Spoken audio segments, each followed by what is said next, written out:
আসসালামু আলাইকুম এভরিওয়ান। তো আজকে আপনাদেরকে আমি যেটা দেখাবো সেটা হচ্ছে গিয়ে একটা এআই এজেন্ট যেটা আমি রিসেন্টলি বিল্ড করছি।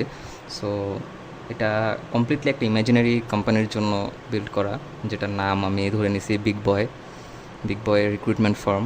সো সেটার একটা সেলস রিপ্রেজেন্টেটিভের জন্য আমি একটা এআই এজেন্ট বিল্ড করছি। এটা হচ্ছে গিয়ে আমার টুলের ট্যাব, যে টুলসগুলো আমি বিল্ড করছি এই পর্যন্ত।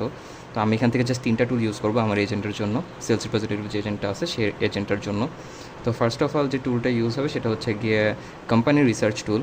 সো ওই টুলটার কাজ হচ্ছে গিয়ে আপনার কোম্পানির কোনো ইউআরএল যদি এইচটিটিপিএস ফরম্যাটে আপনি ইনপুট করেন তাহলে সে একটা 300 ওয়ার্ডসের সামারি জেনারেট করে দেবে আপনাকে। The second one is the prospect research টুল, যে ওই কোম্পানির যে প্রসপেক্ট বা যেই এমপ্লয়ের সাথে আপনি কথা বলবেন সেই এমপ্লয়ির লিঙ্কডইন প্রোফাইলের যে পোস্ট আছে এবং তার লিঙ্কডইন প্রোফাইল অ্যানালাইজ করে সে একটা 300 ওয়ার্ডের সামারি ক্রিয়েট করবে। তো then there is the precall report generator tool. So ওই টুলের কাজ হচ্ছে গিয়ে ওই টুল যে দুইটা সামারি আছে দুইটা সামারি অ্যানালাইজ করে একটা প্রিকল রিপোর্ট জেনারেট করে দেবে, হাইলাইট করে, মানে কি পয়েন্টসগুলো হাইলাইট করে, যে পয়েন্টসগুলো আপনার মানে হেল্প করবে একটা ডিল ক্র্যাক করতে বা একটা ডিল সাইন করতে সেই কোম্পানির সাথে। সো এই যে আমার সেলস রিপ্রেজেন্টেটিভ টুলটা। তো আমি এখানে আগে থেকে বলে দিচ্ছি যে আমি আপাতত মানে এখান থেকে মানে আমার পরিচিত দুইটা ইউআরএল ইউজ করতেছি। ফার্স্ট অফ অল যেটা হচ্ছে সিডিসির ইউআরএল। তো আমি সিডিসির সাথে এঙ্গেজ ডিসের জন্য আমি সিডিসির ইউআরএলটা ইউজ করতেছি। আর লিঙ্কডইনের ইউআরএল হিসাবে আমি আমার লিঙ্কডইন প্রোফাইলের ইউআরএলটা ইউজ করব। তো লেটস সি। সো এই যে আমার লিঙ্কডইন প্রোফাইলের ইউআরএলটা আমি ইনপুট করে দেবো।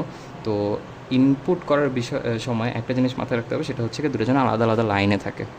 সেম লাইনে থাকলে হবে না। এন্টার প্রেস করে আপনার অবশ্যই একটা নিউ লাইনে দুইটা ইউআরএল ইনপুট করতে হবে। তো আমি যখন এটা ইনপুট দিচ্ছি, তো ইনপুট দেওয়ার পর ফার্স্ট যে টুলটা ইউজ করবে, যে কোম্পানি রিসার্চ টুলটা সে ইউজ করতেছে। সেকেন্ডলি সে প্রসপেক্ট রিসার্চ টুলে যাবে, যেটা লিঙ্কডইন প্রোফাইলটা আর কি অ্যানালাইজ করবে। দেন থার্ডলি সে হচ্ছে কি প্রিকল রিপোর্ট জেনারেটরটা ইউজ করবে। সো এই যে 3টা টুল সে তার ইউজ করা হয়ে গেছে, এবং এই 3টা টুল ইউজ করার পর সে একটা রিপোর্ট জেনারেট করে দিচ্ছে যে আমাকে সেই রিপোর্টটা।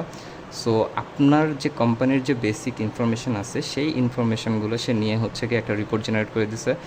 আর আমার ইনফরমেশান এবং আমার কোম্পানির ব্যাকগ্রাউন্ড নিয়ে সে একটা রিপোর্ট জেনারেট করে দিচ্ছে, যেটা হচ্ছে গিয়ে মানে ওভারঅল আমাকে হেল্প করবে এই পুরো ডিলটাই করতে। Thank you.